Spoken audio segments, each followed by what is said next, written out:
Hello everyone, मैं doctor Harish Kumar Singh, assistant professor history RSDPG college Pokhraj. आज इग्नू के रीजनल सेंटर लखनऊ में स्वयं प्रभा चैनल के आप लोगों के साथ, सभी छात्र छात्राओं के साथ आधुनिक भारत 1707 से लेकर के 1950 के बीच की सामाजिक, आर्थिक और राजनीतिक स्थितियों पर व्याख्यान देने वाला। जो मेरा पहला यूनिट है, सबसे महत्वपूर्ण है, वो है कि 18वीं सदी का भारत कैसा है। यही से मैं शुरुआत करता हूँ। तो हम देखते हैं कि 18वीं शताब्दी का जो भारत है उसमें बहुत ही जो महत्वपूर्ण परिवर्तन हुए हैं, उसमें तीन बड़े अहम हैं। पहला, मुगल साम्राज्य का पतन। दूसरा, अगर हम देखते हैं तो नवीन राज्यों का उदय होता है। और तीसरा अगर देखें तो ब्रिटिश शक्ति की स्थापना।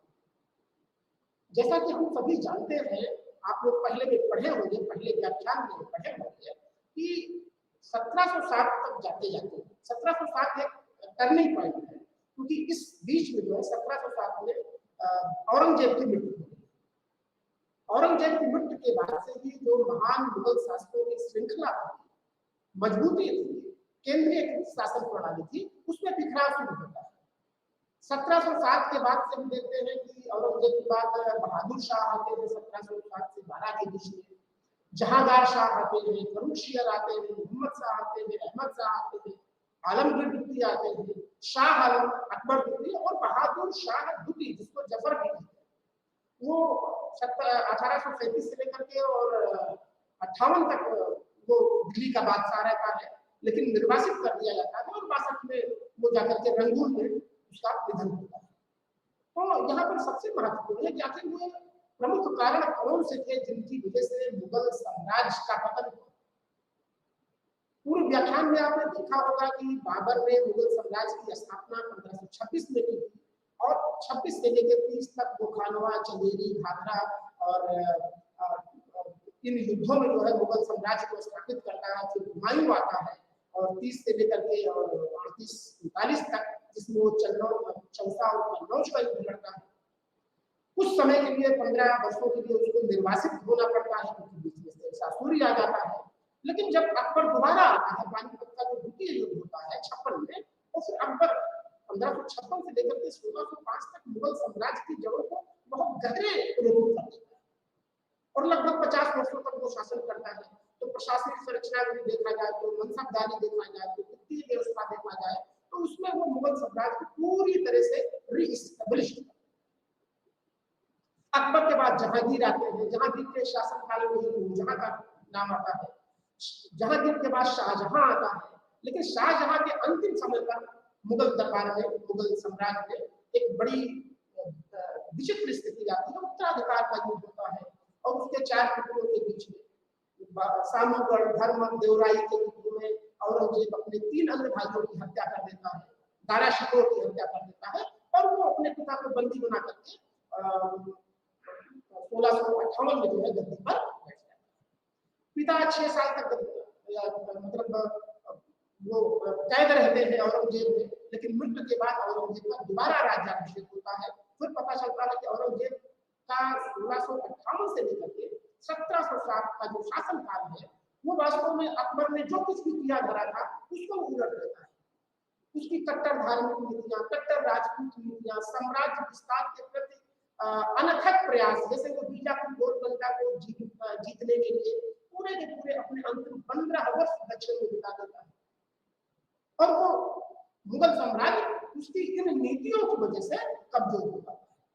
मुगल साम्राज्य के कमजोर होने के बाद, मुगल शासन के कमजोर होने के बाद हम देखते हैं कि जो उत्तरवर्ती मुगल शासक बहादुर शाह फर्स्ट की बात करते हैं। बहादुर शाह फर्स्ट अंतिम अच्छा शासक था। वो कोशिश करता है कि चलो हम मराठों से मित्रता करते हैं, हम सिखों से मित्रता करते हैं। तो मराठों से मित्रता के क्रम में वो जो है, जो शाहू कैद में थे उनको छोड़ देता है और उसके पीछे वो शायद इसकी मंशा रही हो कि शाहू जब मराठा जाएगा तो वहां पर गृह युद्ध होगा, इससे हमारी मजबूती आएगी। सिखों के संदर्भ में वो गुरु गोविंद सिंह को कैद से छोड़ता है और अपने साथ ले जाता है, लेकिन नांदेड़ के पास गुरु गोविंद सिंह की हत्या होती है और फिर वहां से जो है बंदा बहादुर जाकर के सिख में लौहगढ़ को केंद्र बना करके एक नई राजधानी बनाते हैं। लेकिन कुल मिलाकर के बहादुर शाह बहुत मजबूत शासक नहीं साबित हुआ। उसके 1712 में निधन होते ही जहांदार शाह आ जाता है, जिसको लंपट मुल्क कहा गया। बहुत कम समय का रहा उसका, 1213 से 1712 से 13 के बीच में। इसके बाद फर्रुखसियर आता है। फर्रुखसियर जो है 1713 से करीब 19 तक शासन करता है, और इसका शासन कई दृष्टियों से महत्वपूर्ण है, क्योंकि बाद के वर्षों पर इसकी तमाम गलत नीतियों का बड़ा व्यापक असर पड़ता है।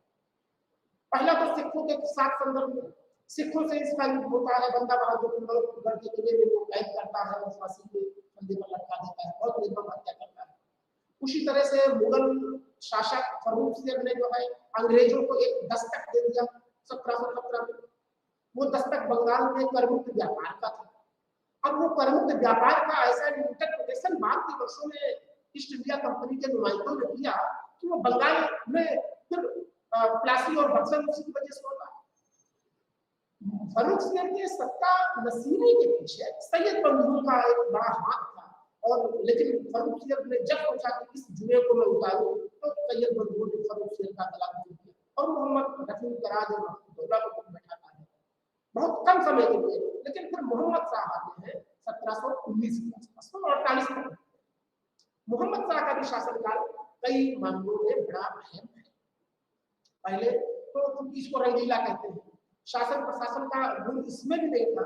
इसके समय पर जो महान केंद्रीकृत मुगल साम्राज्य था उसमें बिखराव शुरू होता है, और अवध, निजाम, बंगाल, सिख, मराठे एक स्वतंत्र राज्य का एक बड़ा सपना शुरू लगते हैं इसके शासनकाल में। रही सही के सर नादिर शाह के आक्रमण में जो है पूरा कर दिया, और मोहम्मद शाह रंगीला जो है इस तरह से उसका। उसके बाद अहमद शाह आता है। अहमद शाह के बाद आलमगीर द्वितीय आता है। ध्यान दीजिए कि औरंगजेब का ही नाम आलमगीर था, और बाद के शासकों ने फिर आलमगीर की उपाधि लिखा दी। आलमगीर द्वितीय के बाद शाह आलम द्वितीय आता है 1769 से 1806 के बीच।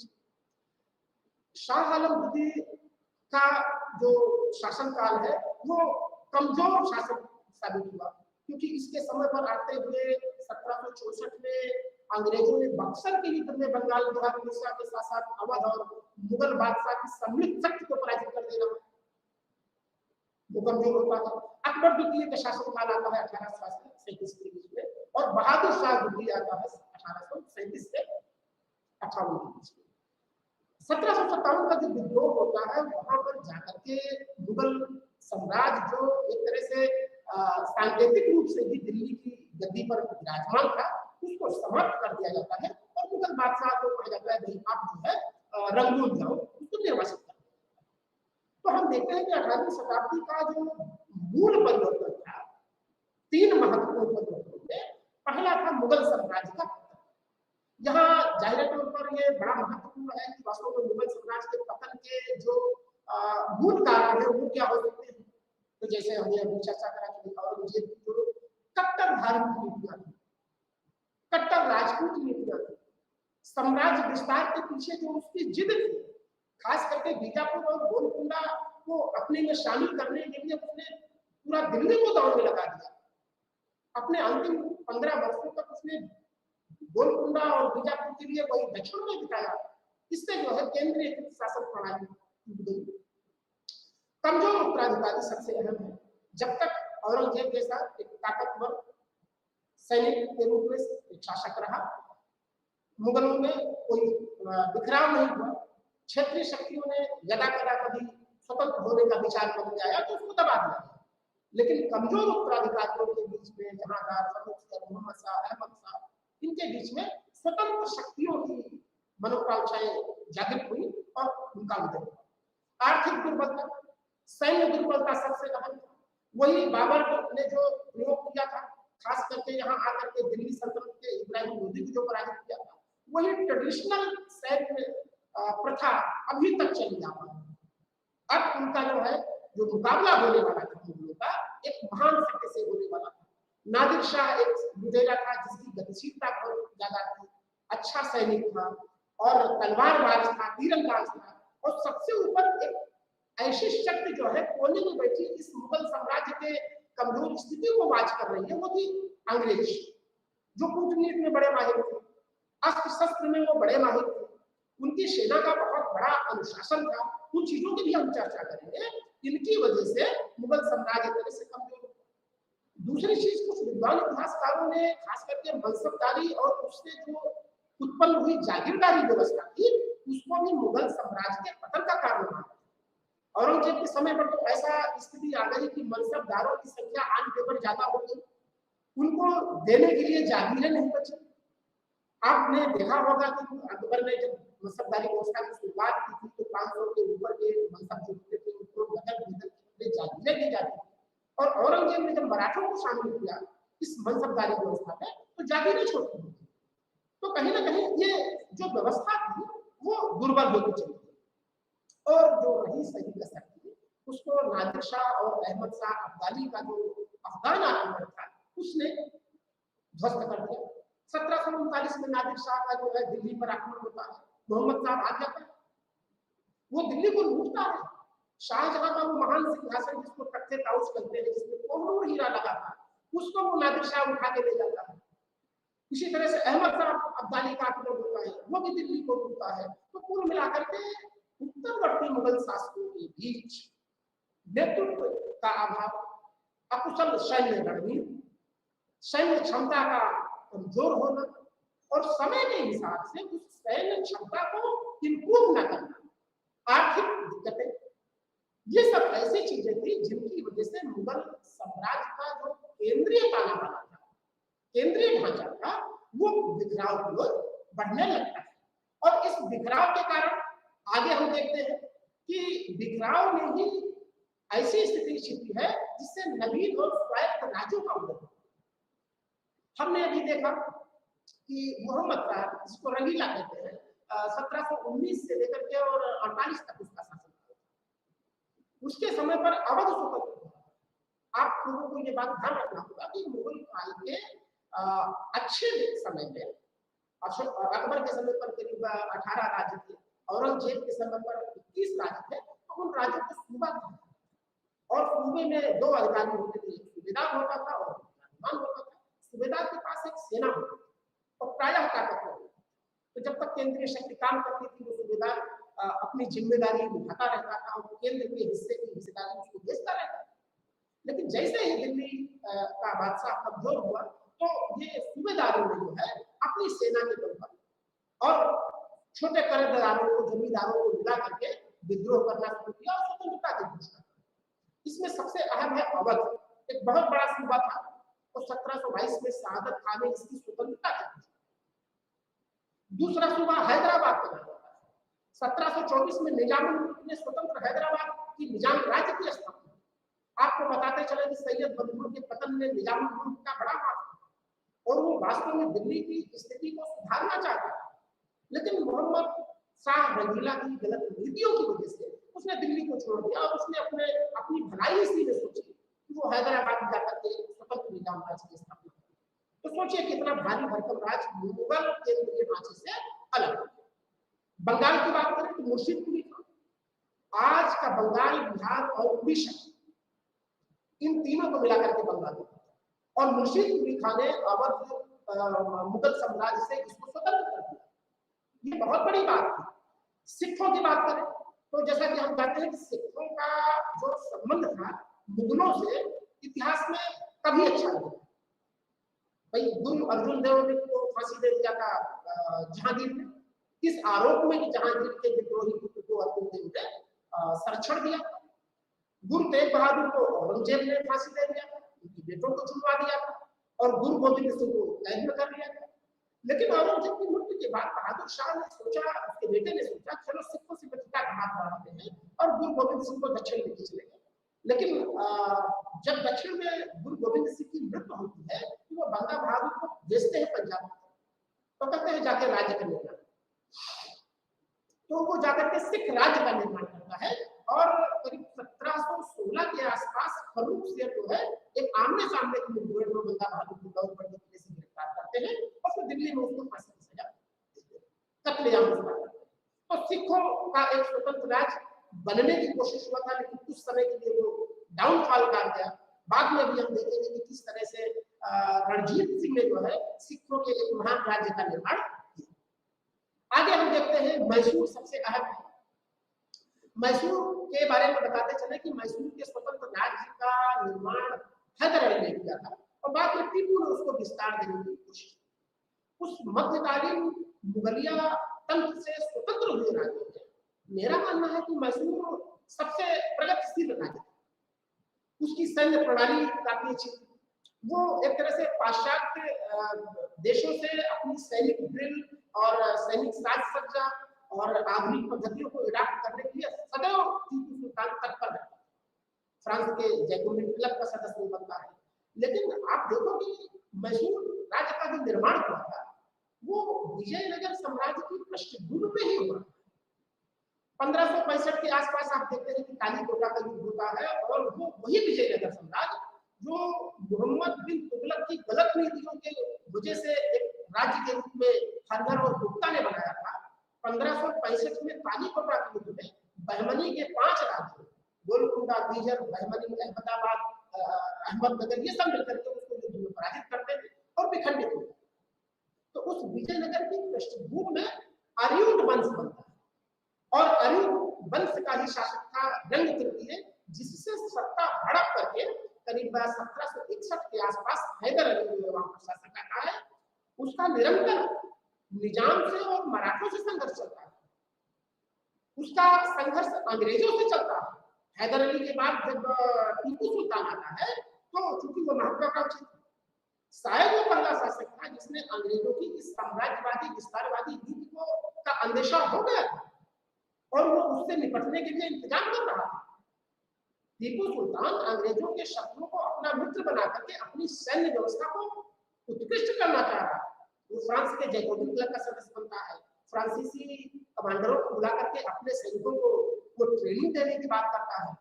स्वतंत्रता का वृक्ष लगवाता है। शासन प्रशासन का आधुनिकीकरण करने का प्रयास करता है। लेकिन ये बात अंग्रेजों को जो धीरे धीरे विस्तार की तरफ बढ़ रहे थे नागवार हुई और 1799 के चतुर्थ आंग्ल मराठा मैसूर युद्ध में टीपू सुल्तान वीर गति को प्राप्त होता है और मैसूर राज्य को जो है बम्बई मुंबई प्रेसिडेंसी में मिला दिया जाता है और रंग तृतीय के वंशज किसी राजा को वहां का एक शासक बना दिया जाता है। तो इस तरह से मैसूर का भी होता है। अब सबसे महत्वपूर्ण है मराठा शासन, जो हमने अभी चर्चा करा था कि वास्तव में 18वीं शताब्दी के 3 बेसिक कैरेक्टर थे। पहला क्या था? मुगल साम्राज्य का पतन। दूसरा नवीन और स्वायत्त राज्यों का उदय। इस श्रृंखला में मराठों का उदय एक बहुत अहम है। आपको जानना होगा कि वास्तव में मराठा संतों ने एक मराठा मानुष की भावना को जन्म दिया। एकनाथ, तुकाराम, रामदास ऐसे संत थे जिन्होंने मराठी अस्मिता को उभारा और बाद में शिवाजी, छत्रपति शिवाजी जिसको कहते हैं, वो करीब 1627 से लेकर के 1680 के बीच का समय था। उन्होंने उस मराठी अस्मिता को एक मूल और उनका शुरुआती संघर्ष जहां बीजापुर से था और जब बीजापुर को औरंगजेब ने अपने शासन में मिलाने की कोशिश करी तो औरंगजेब का सीधा संपर्क संघर्ष जो है शिवाजी का सीधा संघर्ष औरंगजेब से हो गया। अब होता क्या है कि शिवाजी ने एक सेना का गठन करके, उनकी जो है ढाई फीट की नीति थी, वो सेना का गठन करके जो है गुरिल्ला वार और उन्होंने अंततः 1674 में रायगढ़ के किले में अपना हिंदवी स्वराज की स्थापना करते हैं। छत्रपति शिवाजी की उपाधि लेते हैं और वो एक तरह से मराठा स्वराज्य का निर्माण किया। शिवाजी की मृत्यु के बाद संभाजी आते हैं, लेकिन संभाजी बहुत समय तक शासन नहीं कर पाते हैं और औरंगजेब छल की नीतियों में आ जाते हैं। औरंगजेब उनको बंद कर देता है। 1618 में संभाजी के बाद उनके पुत्र साहू जी और उनकी मां यशोबाई को औरंगजेब अपने कैद में कर लेता है और फिर ताराबाई राजा राम गद्दी पर बैठते हैं। राजा राम को भी 1700 में मराठों को अपदस्थ कर लेते हैं। राजा राम के बाद ताराबाई गद्दी पे अपने शिवाजी को अपने पुत्र को बैठा करते हैं और वो चलता रहता है। लेकिन जैसा मैंने चर्चा किया कि बहादुर शाह द्वितीय ने जो है अपनी नीतियों में उदारता बरतते हुए जब साहू को छोड़ा और साहू जी पुनः महाराष्ट्र की ओर गए तो पालखेड़ का युद्ध होता है जिसमें बालाजी विश्वनाथ साहू का सपोर्ट करते हैं और ताराबाई को अपदस्थ करते फिर से जो है सतारा में जो है मुगल मराठे साम्राज्य की स्थापना। और शाहू जी महाराज जो है 1713 से लेकर के लगभग 1750 तक मराठा छत्रपति के रूप में रहते हैं। लेकिन इसी बीच पेशवाओं का दौर शुरू होता है। बालाजी विश्वनाथ हो गए, बाजीराव हो गए, बाजीराव बालाजी हो गए। इन पेशवाओं के समय पर मराठा शक्ति का उत्थान होता है और एक स्वतंत्र राज्य का निर्माण होता है। एक समय तो ऐसा होता है कि फर्रुख सिंह को मजबूर होना पड़ता है दक्षिण के 6 सूबों की चौक और सरदोषों की कर मराठों को देने के लिए। तो सोचिए आपकी उस वक्त तक मराठे कितने ताकतवर थे। तो कहने का मतलब कि मराठों का उदय एक अहम घटना थी 18वीं शताब्दी की, जिसके तहत मुगल साम्राज्य केंद्र का केंद्रीय ताना बना टूट गया। इन मराठों का जो अंतिम शासक था बाजीराव द्वितीय था, देखें पेशवा जो था वो 1796 से 1818 तक का समय रहता। अभी मैं चर्चा करूंगा कि किस तरह से इस पेशवाई को समाप्त करते और पुणे से पेशवा को बेदखल करते हैं और बिठूर में जाते हैं। तीसरी जो बेसिक कैरेक्टर है इस खास करके 18वीं शताब्दी का, वो है ब्रिटिश शक्ति का। ये भारत के इतिहास में के लिए बहुत ही अहम है। जैसा कि हम जानते हैं कि भारत में मतलब 1498 से वास्को डी गामा के आने से लेकर पुर्तगाली आते हैं, डच आते हैं, ब्रिटिश आते हैं, फ्रेंच आते हैं, ये व्यापार करने के लिए आते हैं। और व्यापार के बहाने धीरे धीरे जहां पर सत्ता में काबिज होने का प्रयास करते हैं, इन चारों कंपनियों में आपस में भी संघर्ष होता है। लेकिन अंत में 1600 में स्थापित ब्रिटिश ईस्ट इंडिया कंपनी इस आपसी संघर्ष में विजेता और वो एक तरह से भारतीय राज्यों के बराबरी पर आने का प्रयास करती है। पहला प्रयास उसने कर्नाटक में किया लेकिन वो विफल रही, और दूसरा प्रयास जब उसने बंगाल में किया तो बंगाल में वो सफल रहती है और ब्रिटिश शक्ति का उदय। सबसे महत्वपूर्ण है कि बंगाल में सत्ता स्थापना करने के लिए अंग्रेजों ने ईस्ट इंडिया कंपनी ने 2 युद्ध लड़े। पहला तो प्लासी का था 1757 का, जो सिराजुद्दौला से लड़ता है, और दूसरा था 1764 का बक्सर। प्लासी के युद्ध को लॉर्ड क्लाइव ने छल दंभ और रणनीति से जीता। मालेसन लिखता है, इसके परिणामों की ओर हमारा ध्यान आकर्षित करते हुए इतिहासकार मालेसन लिखता है कि प्लासी के युद्ध के परिणाम इतने महत्वपूर्ण है जो तात्कालिक और दूरगामी दोनों दृष्टियों से जैसा इतिहास में कभी दिखता नहीं। होता क्या है कि सिराजुद्दौला जो बंगाल का नवाब था, वो अपनी स्थिति को संभालने का प्रयास करता है। सिराजुद्दौला अलीवर्दी खान का दोहित पुत्र। अलीवर्दी खान ने इन अंग्रेजों के बारे में, ब्रिटिशर्स के बारे में कहा था कि ये शहद के छत्ते के समान है, अगर इनको टच नहीं करोगे तो ये शहद देगी, और टच करोगे तो ये मधुमक्खी के तरह से काट करके इंसान को मार देगी। लेकिन अलीवर्दी खान की जो युद्ध होती है 56 में, उसके बाद जब सिराजुद्दौला आता है तो एक तरह से दरबारी गुटबंदी, जगत सेठों का विरोध, मीर जाफर का क्लाइव से मिल जाना, सिराजुद्दौला की कुछ मामलों में गलत रणनीति की वजह से ये प्लासी का युद्ध। इसके पहले 56 में ही एक काल की घटना होती है। इस पूरे प्लासी के युद्ध के परिणाम मतलब कारणों के पीछे वो दस्तक काम कर रहा है, जिसकी चर्चा मैंने भी करा था कि किस तरह से 1717 में फर्रुख सिंह ने एक तरह से एक फरमान अंग्रेजों को दिया था कि भाई बंगाल में आप बिना कर चुकाए आप व्यापार कर सकते हो। अंग्रेजों की इस नीतियों से बंगाल के राजस्व का बड़ा घाटा हो रहा है। कारण कि जो अंग्रेज कंपनी के गुमास्ता थे वो अपने सामानों के साथ साथ अन्य लोगों के सामान को भी मुफ्त में इधर से उधर बिना चूके के आवागमन करते। इसके लिए उसने जब निर्देश दिया कि ऐसा मत करो, तो सिराजुद्दौला की स्थिति को जो है अनदेखा किया, और सिराजुद्दौला अपने को एक तरह से स्थापित करना चाह रहा है। उसने दंड देने के लिए जो है अंग्रेजों का, खास करके जो बंगाल का फोर्ट विलियम किला था उसका घेरा डाला, तो वहां से कुछ स्त्री पुरुषों को अंग्रेजों को कैद किया और ला करके जो है उसको कैद कर दिया। और वहीं पर पता चलता है कि सवेरे जो है करीब 125 के आसपास अंग्रेज स्त्री पुरुष बच्चे दम घुटने से कुछ पार पहुंचने की घटना में उनका मृत्यु हो जाती है, अकाल मृत्यु हो जाती है। इस बात को अंग्रेज लोग इशू बना करके फिर से सिराजुद्दौला के दरबार में षड्यंत्र करते हैं और 1757 में प्लासी का युद्ध। प्लासी में सिराजुद्दौला पराजित होता है और मार दिया जाता है। सिराजुद्दौला के बाद मीर जाफर जो गद्दार था, सिराजुद्दौला का ही एक सेना नायक था जो प्लाई से मिल गया था, उसको कठपुतली के रूप में गद्दी पर बैठा दिया जाता है और एक तरह से बंगाल की लूट, बंगाल के प्रशासन में भागीदारी का एक सिलसिला था। लेकिन जब मीर जाफर एक अच्छा शासन नहीं चला पाता है, जो कुछ भी देनदारी बंगाल के नवाब की अंग्रेजों के प्रति थी उसकी पूर्ति को नहीं कर पाता है, तो शांतिपूर्ण ढंग से 1760 में मीर जाफर को हटा करके मीर कासिम को बैठा दिया जाता है। इसके पीछे अंग्रेजों की मंशा थी कि मीर कासिम होशियार है और वो कुछ राजस्व व्यवस्था को ऐसा करेगा जिससे अंग्रेजों को लाभ। अब मीर कासिम आता है।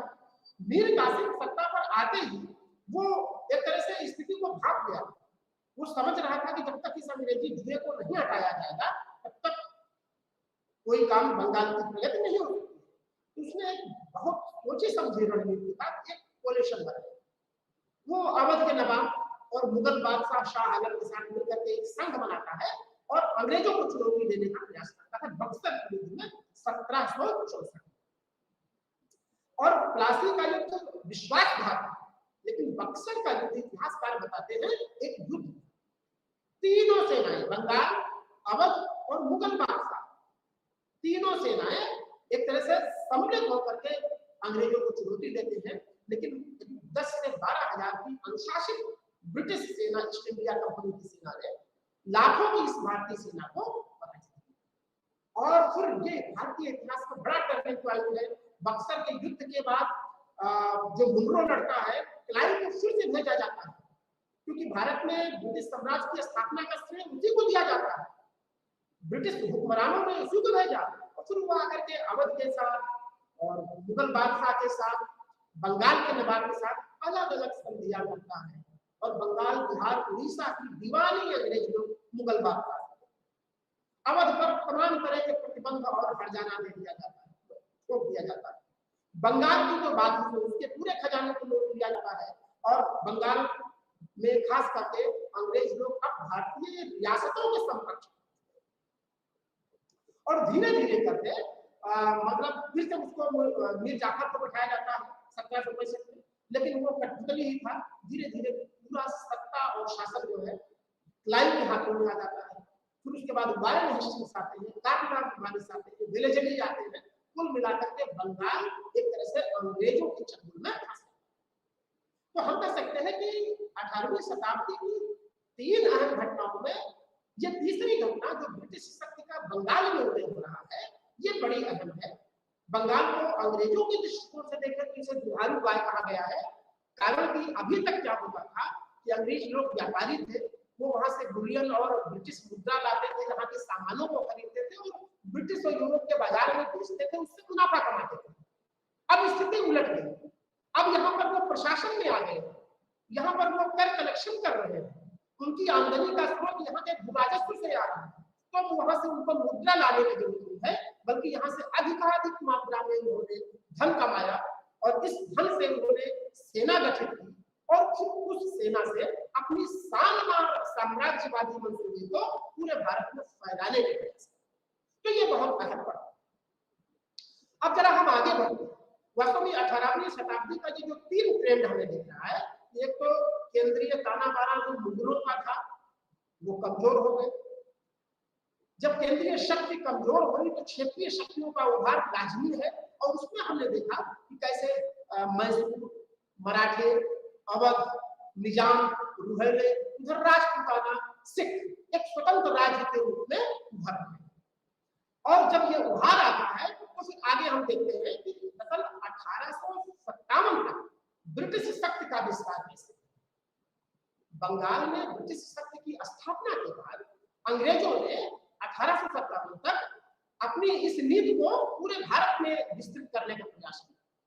हमने चर्चा करा था एक शासक आता है वेलेस्ली, कार्नवालिस के बाद एक महत्वपूर्ण शासक था जिसकी सब्सिडरी एलायंस थी, सहायक संधि, और मेरे ख्याल से 1799 से 1805 के दरमियान बेलजली शासक होता है और उसको इस नीति का भान था कि किसी भी तरह से भारतीय रजवाड़ों को, राजाओं को तंग करना है और कंपनी के नियंत्रण को बढ़ाना है।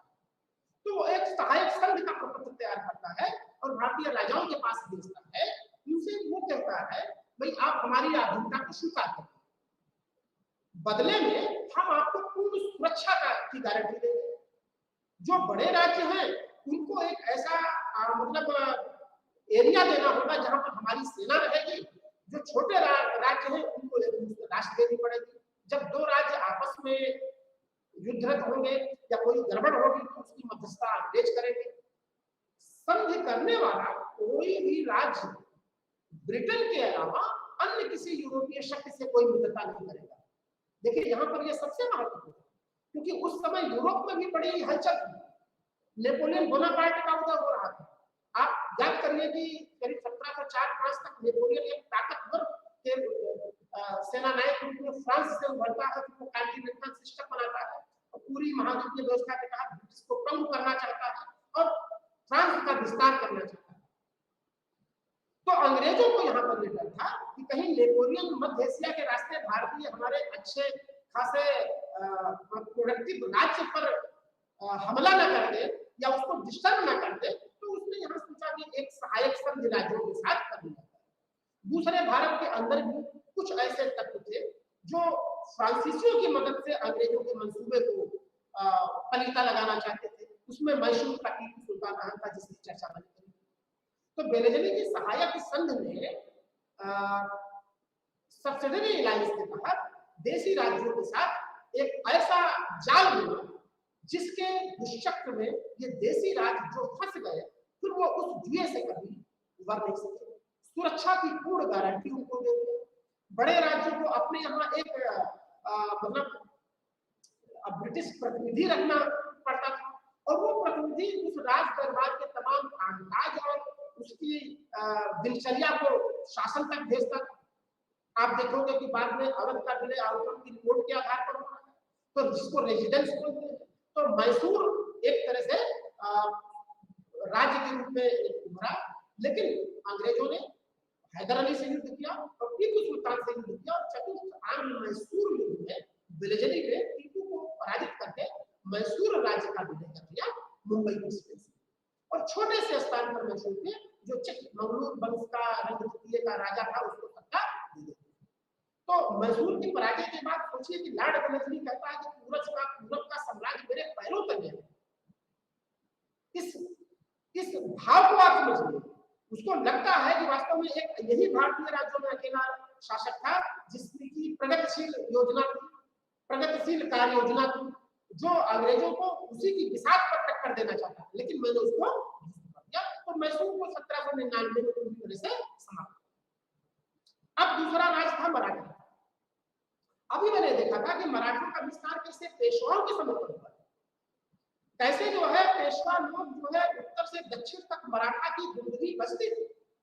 लेकिन 1761 का जो पानीपत का तृतीय युद्ध है वो मराठों के लिए बहुत ही भयंकर साबित हुआ। उसमें पराजित होने के बाद मराठा शक्ति कमजोर होती है, लेकिन फिर से वो उभार करने के प्रयास करते हैं। 1818 तक आते आते द्वितीय आंग्ल मराठा युद्ध में जब हार्डिंग जो है मराठों को पराजित कर देता है तो पेशवा बाजीराव द्वितीय को ये कहता है कि भाई आप पुणे को छोड़िए, क्योंकि पुणे में रहते हैं तो आपके पास जनता की निष्ठा रहती है और आप जाइए बिठूर। तो आप सोचो कि 1818 की जून संधि के अनुसार, आंग्ल मराठा संधि के अनुसार मराठों को पुणे से जो उनका निवास था बेदखल होना पड़ता है और पूरी की पूरी 34 लाख रुपए वार्षिक का राजस्व त्यागना पड़ता है। बदले में उनको 8 लाख की वार्षिक पेंशन देकर के बिठूर में स्थान दिया जाता है। ब्रह्मवर्त कहते थे इसको, कानपुर में गंगा नदी के किनारे है, आज भी वहां पर स्मारक बने हैं। तो नाना बाजीराव द्वितीय यहाँ पर आता है। अगर इन मराठों की बात को करूं तो मराठा साम्राज्य 1818 पूरी तरह से ध्वस्त हो जाता है। और आप ये नाना साहब आते हैं यहाँ पर, वो बाजीराव द्वितीय आते हैं। बाजीराव द्वितीय को कोई पुत्र नहीं था तो वो नाना साहब को दत्तक पुत्र ले लेते हैं और बाद में जब बाजीराव द्वितीय की मृत्यु होती है तो नाना साहब को बाजीराव वाली जो 8 लाख रुपए की वार्षिक पेंशन थी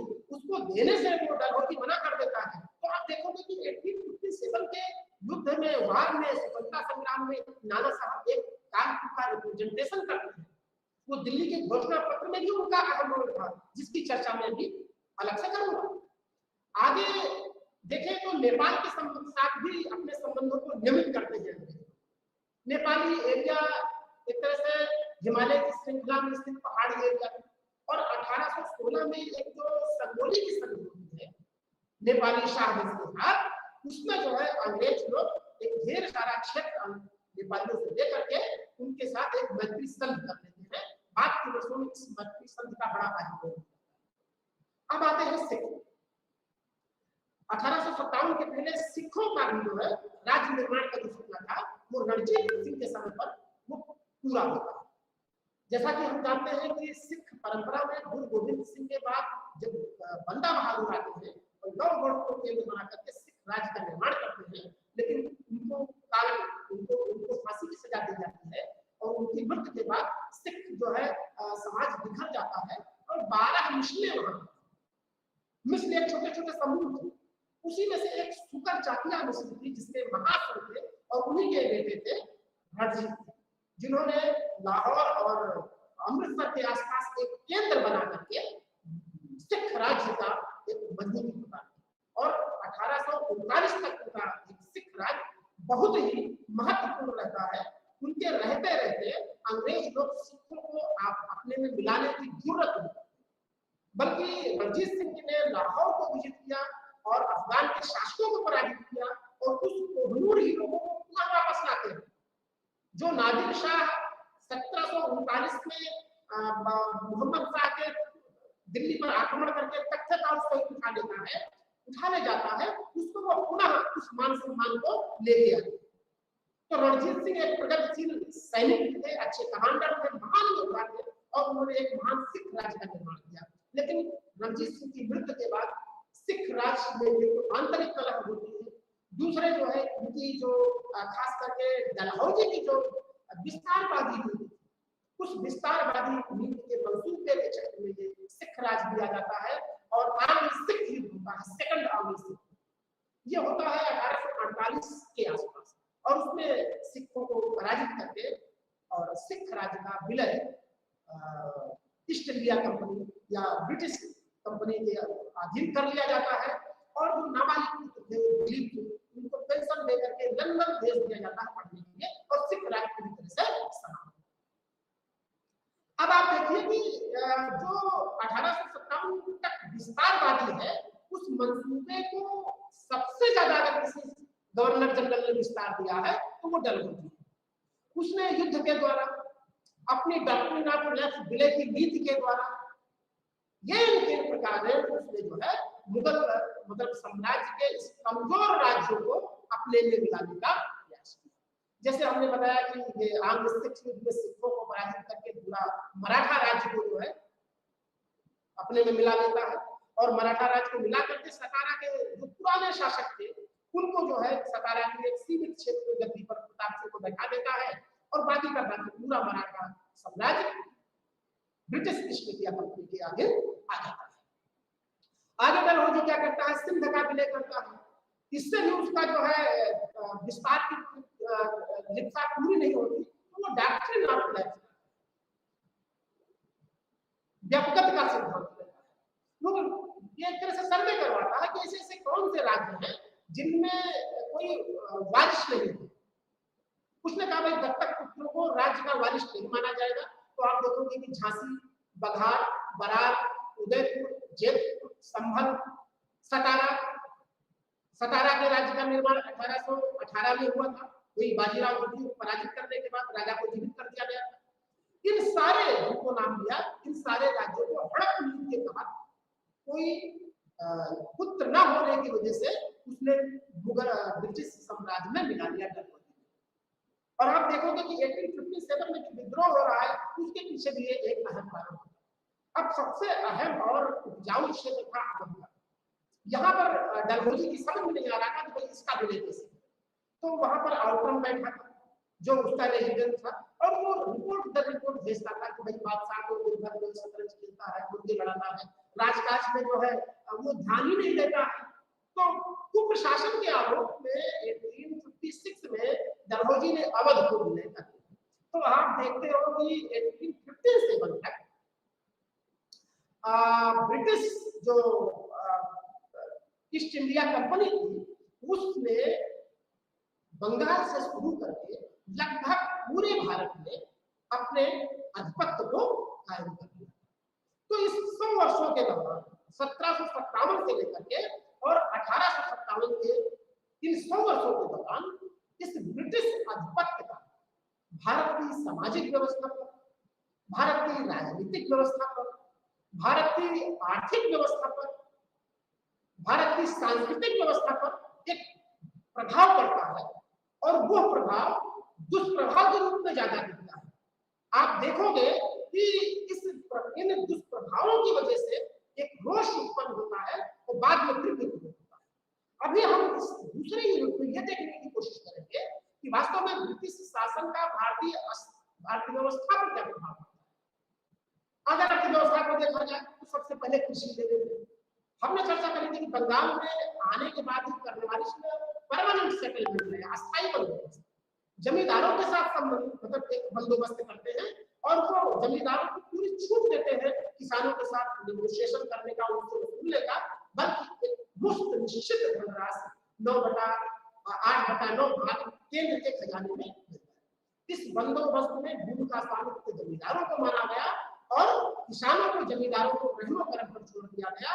अंग्रेजों को, ईस्ट इंडिया कंपनी को बस अपनी आय से मतलब थी, ये बंगाल में किया गया।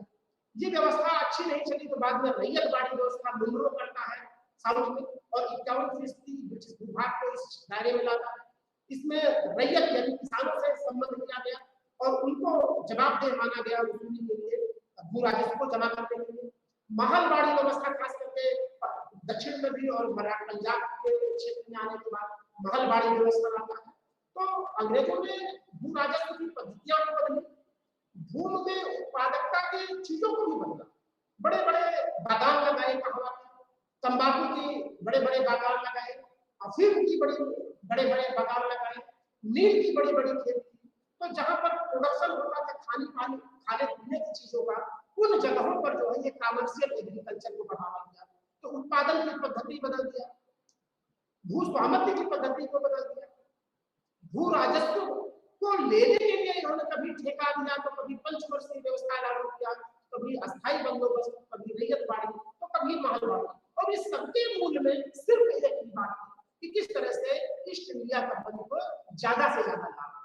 नतीजा क्या था कि भारत की उत्पादकता घट गई और भारत जो आत्मनिर्भर था खान पान में, वहां पर लगभग बड़े भीषण अकाल होने लगे।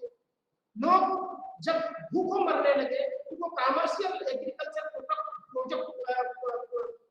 चीजों को वो खा नहीं सकते थे, उनका वो निर्यात करते थे, अफीम यहाँ पैदा करते थे और चाइना के बाजारों में ले जाकर के बेचते थे, नील यहाँ पैदा करते थे और मैनचेस्टर के सूती मिलों को ले जाकर के उन्होंने वहां पर दिया और अपने वस्त्र व्यापार को चमकाते थे और भारत को इससे कोई फायदा होता नहीं था। तो कृषि पर बड़ा दुष्प्रभाव पड़ा। अनौद्योगिकरण की बात करें तो वास्तव में भारत में अंग्रेजों के स्थापित होने के पहले भारत में कुटीर उद्योग स्वर्णकाल के रूप में राजाओं का आश्रय था। जुलाहे एक शानदार चीजें बनाते थे और लोकल चीजों को बनाते थे, लेकिन अंग्रेजों के आने के बाद उन्होंने यहाँ के आयात निर्यात के नियम को तय किया, निर्यात पर टैक्स लगा दिया, आयात को सस्ता कर दिया और उधर वहां पर रेगुलेशन हो रही ब्रिटिश में। मैनचेस्टर में बनी हुई सूती वस्त्र जो है से भारतीय व्यापार और बाजार कट गया। जो सस्ते होते थे उनके टक्कर में कोई प्रोत्साहन भारतीय कुटीर उद्योगों को नहीं मिला। राजघराने पहले देते थे, लेकिन जब उनकी स्थिति बड़ी दयनीय हो गई तो कुटीर उद्योगों का, जुलाहों का, इन सबका बड़ा विनाश हुआ। नतीजा क्या हुआ कि बेरोजगारी, बेजागारी और हस्तशिल्प कला के क्षेत्र में जो भारत बहुत ही अच्छी स्थिति में था उसका पतन होता है। धन का बहिर्गमन एक अहम बात है।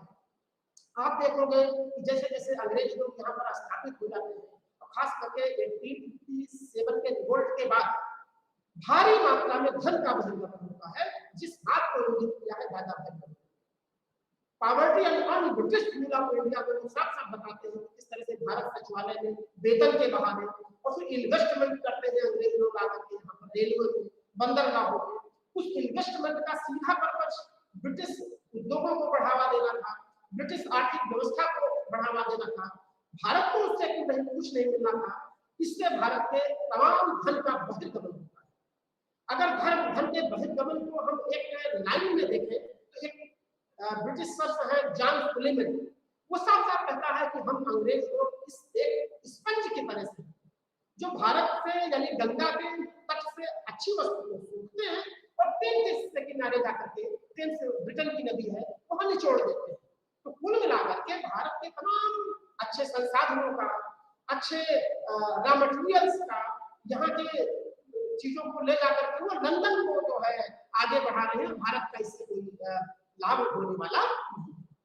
तो इस 100 सालों की सामाजिक, आर्थिक और राजनीतिक परिवर्तनों की वजह से भारतीय जनमानस में एक तरह से रोष था। वो रोष इस कदर था कि जनता ये सोच रही थी कि मतलब राजा भी सोच रहे थे, जनता भी सोच रही थी, वो रजवाड़े भी सोच रहे थे, सैनिक भी सोच रहे थे। और 1857 का विद्रोह होता है। ये विद्रोह अपने आप में बहुत व्यापक था। इस विद्रोह के बारे में अलग अलग विचार किया है। बीटी सावरकर ने इसे कहा है ये तो दीवार ऑफ फर्स्ट इंडियन इंडिपेंडेंस, ये भारत का प्रथम स्वतंत्रता संग्राम था। मजूमदार ने अपने शोध में ये साबित करने की कोशिश की, ना तो ये प्रथम था, ना राष्ट्रीय था, ना स्वतंत्रता संग्राम। एसेंशियल इसको कहते हैं, इस बात जैसे ही नहीं हो, लेकिन ये स्वतंत्रता संग्राम डिस्रायली ब्रिटिश पार्लियामेंट में साफ साफ कहता है कि ये राष्ट्रीय विद्रोह था। इसी तरह से जो ब्रिटिश साम्राज्यवादी लेखक है सीले वगैरह, ये कहते हैं सभ्यता का बर्बरता के खिलाफ, बर्बरता के सभ्यता के खिलाफ गठजोड़, हिंदू मुस्लिम हम लोगों के खिलाफ गठजोड़ बना करके हमको भगाने का प्रयास है। इसको साधारण युद्ध भी कहा गया। लेकिन आप देखोगे कि अवध हो गया, कानपुर हो गया, झांसी हो गया, सतारा हो गया, बिहार हो गया, इलाहाबाद हो गया, फैजाबाद हो गया, इन एरियाज में व्यापक जन विद्रोह होता है। अवध में बेगम हजरत खान झंडा बुलंद करती है, तो कानपुर में नाना साहब, जिसकी मैंने बात किया था कि वो बाजीराव द्वितीय के बाद वो फिर से मरने के बाद अपने को पेशवा घोषित करते हैं और डलहौजी उनकी पेंशन को नहीं मानता है, तो वो जो है अपने एक वकील को अजीमुल्लाह खान को लंदन तक भेजते हैं। लेकिन लंदन में विक्टोरिया से भी कोई आश्वासन नहीं मिलता है, तो वापस आते हैं और फिर नाना साहब जो है तमाम छावनियों की यात्रा करते हैं। वो बताते हैं कि मेरठ जाते हैं, अंबाला जाते हैं, लखनऊ में लॉरेंस से भी मिलते हैं, दिल्ली भी जाते हैं और एक कॉन्स्पिरेसी होती है। भाई 31 मई को सब लोग मिल करके विद्रोह करेंगे, क्योंकि राजे रजवाड़ों के दिल को उन्होंने समाप्त कर दिया।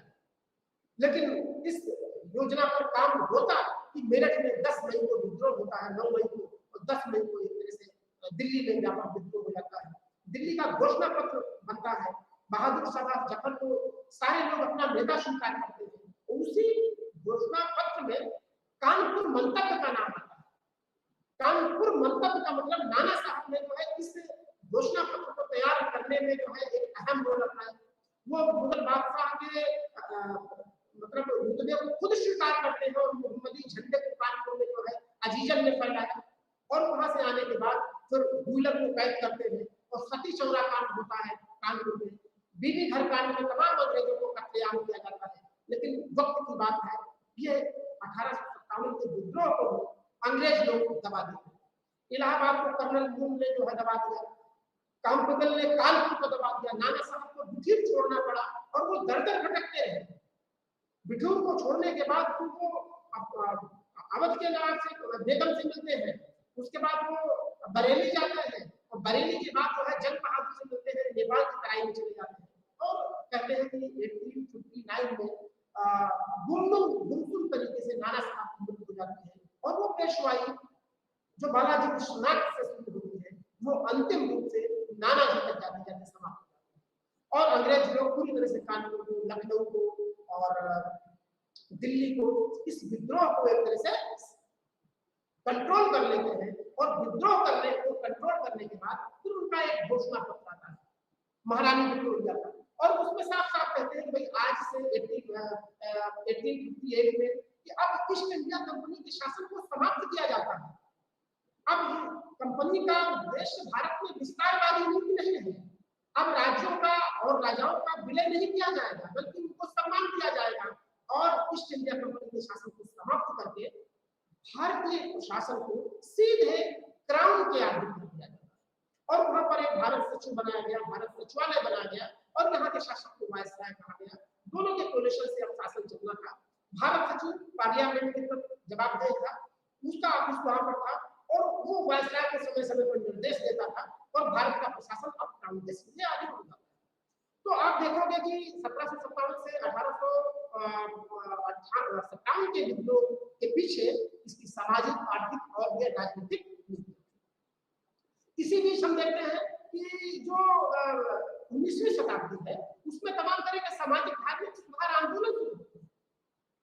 वो इसी पृष्ठभूमि में होती है, ब्रिटिश विस्तार के पृष्ठभूमि में ही होते हैं। ब्रह्म समाज की स्थापना राजा राम मोहन करते हैं और खास करके सती प्रथा को समाप्त करने में इनका महान योगदान है। ये लोगों से तमाम जनमत करा करके पंपलेट विलियम बेंटिंग को देते हैं और 1829 में सती प्रथा का अंत होता है। इनको भारतीय आधुनिक पुनर्जागरण का पिता कहा जाता है। प्रार्थना समाज एक बनाया, ये भी सामाजिक सुधार आंदोलन का रनाटे और पांडुरंग ने कराया।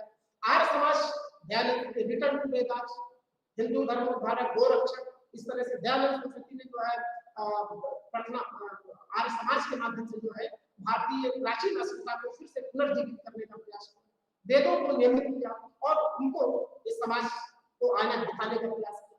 रामकृष्ण आंदोलन विवेकानंद जी करते हैं। विवेकानंद जी तो वर्ण पार्लियामेंट में भी जाते हैं और वो गीता की पुनर्व्याख्या करते हैं, प्रवृत्त निवृत्त का अद्भुत समन्वय करते हैं और रामकृष्ण मठ की स्थापना करके एक सन्यासी भारत को जो है जागरूक करने की दिशा में आगे बढ़ते हैं। उनका शिक्षा में बड़ा कंट्रीब्यूशन है। राष्ट्रवाद के लिए उनके बातें विवेकानंद जी की बड़ी अहम है और इस तरह से थियोसोफिकल सोसाइटी है, मैडम ब्लावस्की ने इसकी स्थापना की जो ब्रिटिश मूवमेंट के आधार पर भारत में जो है अंग्रेजों को सुधार के लिए विवश करता था। अलीगढ़ आंदोलन मुस्लिम आंदोलन था, सर सैयद अहमद खान से शुरू होता है। वास्तव में इसका उद्देश्य था मुसलमानों को शिक्षा की, पाश्चात्य शिक्षा की इंगित करना, मुसलमानों को अंग्रेजों से जोड़ना, मुसलमानों के प्रति जो अंग्रेजों में नफरत है खास करके 1857 के विद्रोह के बाद उनको फिर से अंग्रेजों का राजमत बनाना और उस ब्रिटिश हिस्सेदारी, ब्रिटिश अनुकंपा को फिर से प्राप्त करना। और देखते हैं आपकी उसके बाद फिर मुस्लिम लीग की स्थापना होती है, 1909 का एक्ट आता है और एक तरह से सांप्रदायिकता की तरफ जाता है। सर सैयद अहमद खान खास करके ये जो शुरुआत में राष्ट्रवादी थे, लेकिन धीरे धीरे ये जाते जाते एक पृथकतावादी हो जाते हैं और मुस्लिम परस्त हो जाते हैं और आप देखोगे कि ये बीच आते जाते बाद में जाते जाते भारत विभाजन कर जाता है। देवबंद में मोहम्मद कासिम और आते हैं और इसी तरह से 19वीं शताब्दी में कुछ अहम सुधार अंग्रेजों के द्वारा भी किया गया, जैसे सती प्रथा का एक एक्ट आता है, शिशुबद्ध प्रथा पर रोक लगाई जाती है, विधवा पुनर्विवाह पर एक बाकायदा कानून पारित होता है। इसी तरह से हम देखते हैं कि अंग्रेजों ने अपने इस दरमियान भारत में जो भी मतलब पाश्चात्य शिक्षा को लेके आए या सामाजिक सांस्कृतिक सुधारों में उनका जो अन्य मनुष्य ढंग से काम किया गया, आर्थिक व्यवस्था में जो परिवर्तन आया, इसकी वजह से हम देखते हैं भारत में एक नेशनल मूवमेंट शुरू हुआ, राष्ट्रीय आंदोलन की शुरुआत हुई और इसके पीछे वही सामाजिक सुधार आंदोलन थे, पाश्चात्य शिक्षा का प्रभाव था। जब हम देखते हैं कि हमने पाश्चात्य शिक्षा को पढ़ा, राजा राम इसके सेठ थे, पाश्चात्य और राज्य के दोनों देशों में हमने नाग को पढ़ा, बेंथम को पढ़ा, मिल को पढ़ा, हमने रूसों को पढ़ा, उसके स्वतंत्रता सिद्धांत को पढ़ा, तो हमने देखा कि वास्तव में जो है ये विचार जो है अगर हम अपनाते हैं तो हम अंग्रेजों की बराबरी कर सकते हैं। तो पाश्चात्य शिक्षा के विचार ने एक पढ़े लिखे भारतीय तबके को जन्म दिया और जो फिर बंगाल से और पूरे देश में उस नेशनल मूवमेंट की अगुवाई करने लगा और फिर अंग्रेजों की विभेदकारी नीतियों को बड़े करीब से समझने लगा। जब वो अंग्रेजों की इस विभेदकारी नीतियों को समझने लगा, अच्छा अंग्रेजों का यह बार बार कहना था कि हम दया युग से भारत आए हैं, आपको सभ्य बनाने के लिए आए हैं, हमारा राज्य करने का कोई यहाँ पर अधिकार मंशा नहीं है, हम तो आपको सुधारना चाहते हैं और हम सांस्कृतिक और सभ्यता में श्रेष्ठ हैं। पाश्चात्य शिक्षा प्राप्त किए पढ़े लिखे वर्ग ने अंग्रेजों की इस मोनोपोली को तोड़ा, इस दम्भ को तोड़ा कि हम भी पढ़े लिखे हैं, हमें भी वो वाजिब अधिकार चाहिए। तो जब अंग्रेजों ने उससे भी मना किया तब फिर एक तरह से यहाँ पर नेशनल मूवमेंट को एक तरह से हवा, और उस राष्ट्रीय आंदोलन में फिर भारतीय राष्ट्रीय कांग्रेस की स्थापना होती है 1885 में। 85 से लेकर के 1905 का दौर उदारवादी युग है। उदारवादी युग में जो है पहले शुरुआती वक्त में कुछ मेमोरेंडम दिया जाता था शासन में सुधार को लेकर के, समाज में सुधार को लेकर के, और ब्रिटिश प्रशासन में भारत की सहभागिता को लेकर के कुछ मेमोरेंडम दिया जाता था। लेकिन 1905 में बंगाल के विभाजन के बाद फिर स्थितियां बदल जाती हैं और फिर उग्रवादी दल शुरू होता है, वो वहां से लेकर के गांधी जी के आने तक शुरू होता है और लाल बाल पाल इसके पूजा होते हैं। इसी तरह से महर्षि अरविंदो भी एक तरह से रिवोल्यूशनरी आइडिया देते हैं, लेकिन 1910 में वो जो पांडिचेरी चले जाते हैं और वहां जाकर के एक तरह से ऑरोविल में आश्रम बना करके राजनीति से संन्यास लेते हैं और आध्यात्मिक रूप से भारतीयों को जो है बल को जगाने का प्रयास करते हैं। यहाँ पर सबसे महत्वपूर्ण है खास करके स्वतंत्रता को जो गांधी के पदार्पण से लेकर के और आजादी तक का है। तो गांधी जी खास करके 9 जनवरी 1915 को भारत आते हैं और आपको बताते चले कि वो ब्रिटिश से पढ़े थे, गुजरात के रहने वाले थे, लेकिन अब्दुल्ला की वकालत करने के लिए अफ्रीका गए। वहां पर उन्होंने 20 साल तक अपनी कर्मभूमि बनाया, रंग भेद के खिलाफ उन्होंने आंदोलन चला। लेकिन जब जनवरी 15 में आते हैं तो भारतीय राष्ट्रीय आंदोलन की प्रवृत्तियों को समझते हैं। वो वक्त वही था जब फर्स्ट वर्ल्ड वार शुरू हुआ था 1914 से लेकर के 18 के दरमियान।